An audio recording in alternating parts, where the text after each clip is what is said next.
who needs no introduction. The Black Information Network is committed to bringing you up-to-the-date news stories that are relevant, informative, and inspiring. And while news stories are always being updated and others are breaking, we understand that you need to be in the know all week long. Welcome to your midweek memo on the Black Information Network Daily Podcast with me, your host, Ramses Ja. Okay, first up, this comes from ABC News. 2 in 10 to as many as 3 in 10 Republican primary voters in Ohio continue to resist Donald Trump's presidential candidacy. And among those supporting Nikki Haley, nearly half say they'd back Joe Biden in November, according to preliminary exit poll results from the Republican primary. While majorities in preliminary exit poll data express loyalty toward Trump, the extent of intra-party challenges may matter in what's expected to be a close contest in November. Despite his having sewn up the nomination, 20% of Ohio's GOP primary voters would be dissatisfied with Trump as the nominee, 22% say he lacks the temperament to serve effectively, and 28% say he wouldn't be fit for office if convicted of a crime. At the end of the day, 18% say they wouldn't support Trump in November, with 10% of that number preferring Biden and 8% saying they wouldn't vote for either. Nationally, 6% of Republicans voted for Biden in 2020. Non-participation by some Republicans would be a further risk for Trump. So, around here, we've discussed a few times, certainly, many people not willing to put their support behind Joe Biden. Democratic faithfuls. Obviously, there's been a push in the Arab American community to show support and solidarity with the Palestinians and their campaign to show how important their numbers are and how problematic it would be if they did not lend their support to Joe Biden, is one example of this. In addition to that, there's a lot of other things that, as we've discussed on the show, Joe Biden has fallen short on in terms of his promises and what he's been able to deliver. And the truth of the matter is that, sure, a lot of people who tend to vote Democrat have now seen how much power that office holds on the other side of a Trump presidency. And to see Joe Biden not wielding that power in the same way, with the same aggressive intentionality, it has put a lot of potential voters off. Well, we've discussed that time and again, and now we're discussing that effectively Donald Trump's up against the same sort of problem. Again, with a not insignificant number of people who were originally backing Nikki Haley, up to half of them, suggesting that they would be willing to vote for Joe Biden instead of Nikki Haley, certainly has a lot of Republicans scratching their heads. And this is something that just came out, and we're looking at it and we're saying, okay, well, they're dealing with something very similar over there. So food for thought. And obviously we're going to keep watching that. Moving on. Don't know if you heard about this, but news broke over the past few days that Bruno Mars had $50 million worth of gambling debt that he owed to MGM Grand. Well, I'm happy to support that. According to BuzzFeed, MGM has issued a statement stating that Bruno Mars does not have a gambling debt at their casino. Quote, "We're proud of our relationship with Bruno Mars, one of the world's most thrilling and dynamic performers. From his shows at Dolby Live at Park MGM to the new Pinky Ring Lounge at Bellagio, Bruno's brand of entertainment attracts visitors from around the globe. MGM and Bruno's partnership is longstanding and rooted in mutual respect. Any speculation otherwise is completely false. He has no debt with MGM. Together, we are excited to continue creating unforgettable experiences for our guests," unquote. So that was a sigh of relief. I think I heard someone say online that he's cosplaying like a pimp from the 70s, a black pimp from the 70s, something like that. It was very funny. And that he had he'd been arrested some time ago for cocaine possession. And he has obviously gambling debts and, obviously the way he dresses and all this sort of stuff. So people were trying to make fun of the situation. But, since the more problematic days when he was a younger artist and a newer artist, he's been, just making history. Obviously, Q Ward has spent some time on that tour as well. And so I feel very connected to Bruno Mars, and to know that MGM released a statement saying he does not owe them $50 million, doesn't owe them anything. It's kind of a sigh of relief. And to all the Bruno fans out there, it was just, I guess, another internet rumor. This is your midweek memo on the Black Information Network Daily Podcast with me, your host, Ramses Ja.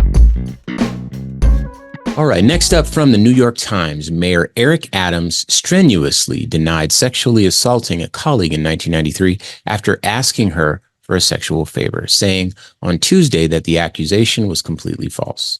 Quote, "This did not happen. It did not happen," unquote. Mr. Adams said in his first remarks since the detailed allegations emerged in a legal claim filed on Monday.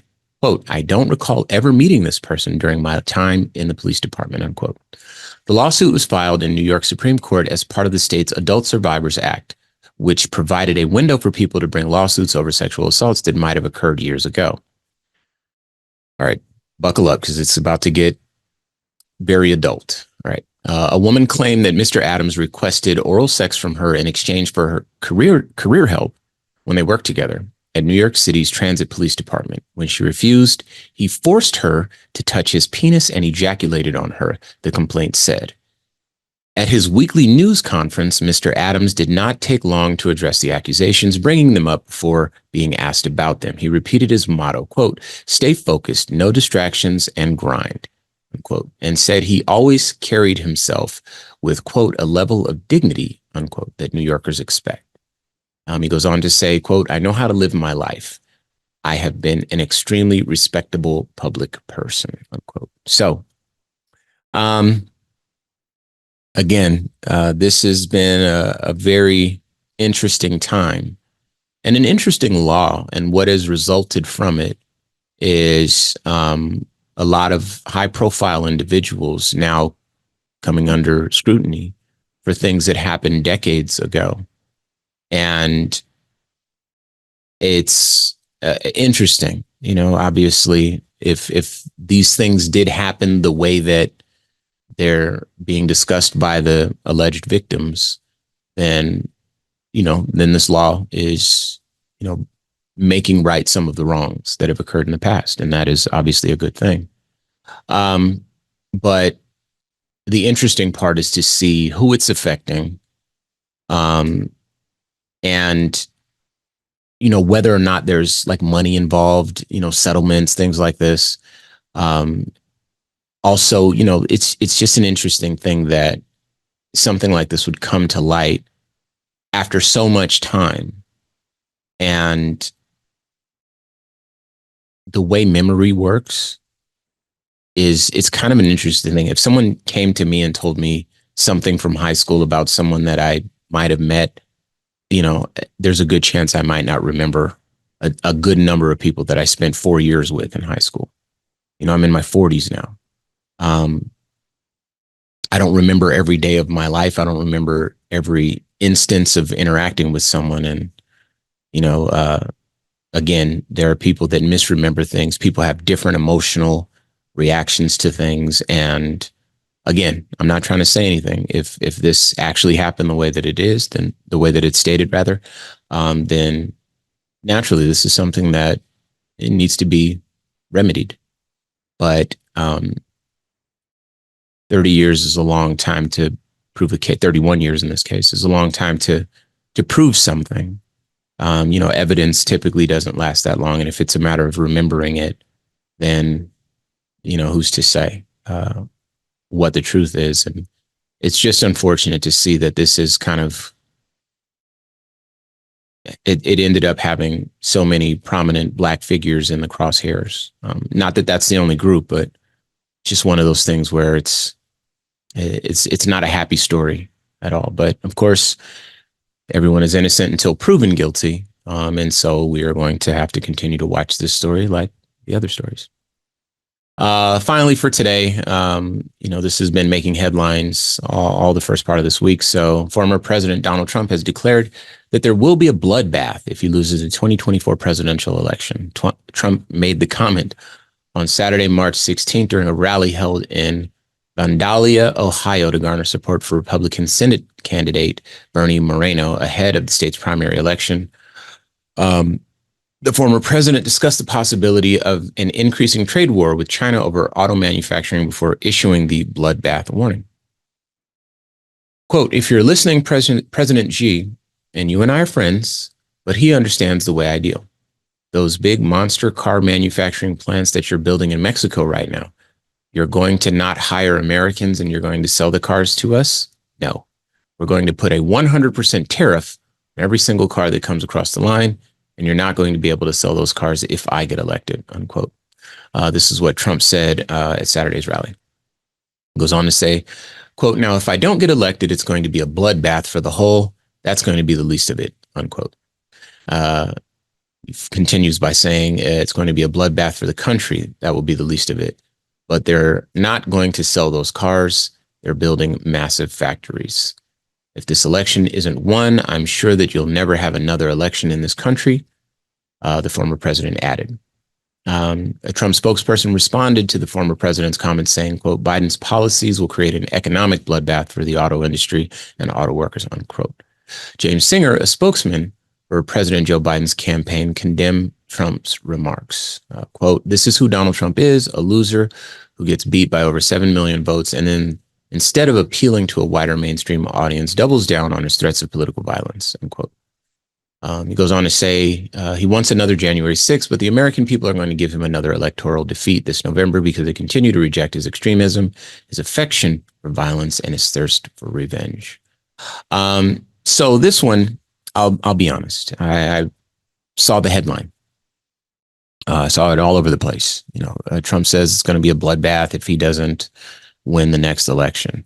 And, that obviously sounds like that January 6th type of rhetoric that, rallies his troops to take action. But after looking into it a bit more, I realized that, that was taken out of context.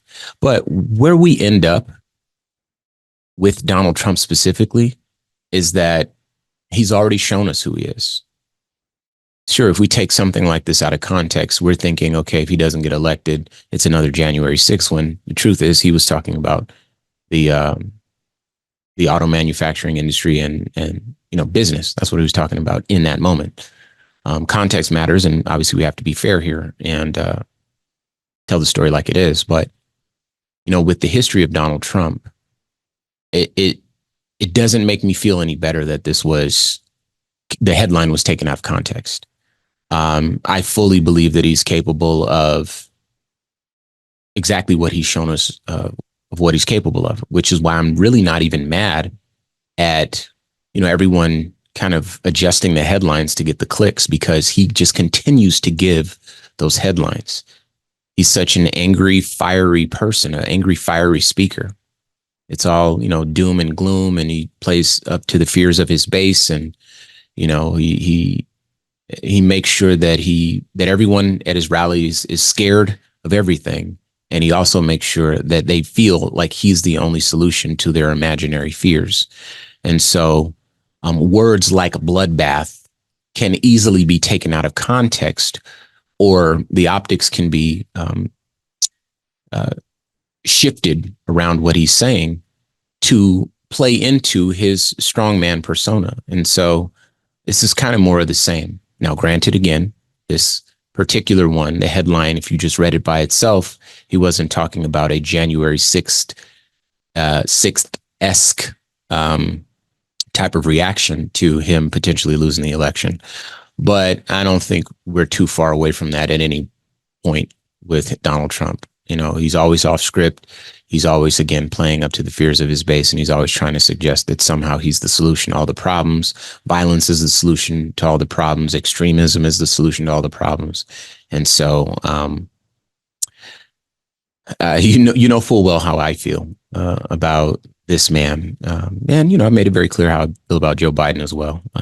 And if you're like me and you wish you had better options, then, we're two peas in a pod. But this is what we got. My job is to tell you the truth, and hopefully I've done just that. If you have anything you'd like to contribute, as always, you can reach out to me using the red microphone talkback feature on the iHeartRadio app, or you can hit me on all social media at RamsesJa. Let's have that conversation. And until we do, peace. This has been a production of the Black Information Network. Today's show was produced by Chris Thompson. Have some thoughts you'd like to share? Use the red microphone talkback feature on the iHeartRadio app. While you're there, be sure to hit subscribe and download all of our episodes. I am your host, RamsesJa, on all social media. And join us tomorrow as we share our news with our voice, from our perspective, right here on the Black Information Network Daily Podcast.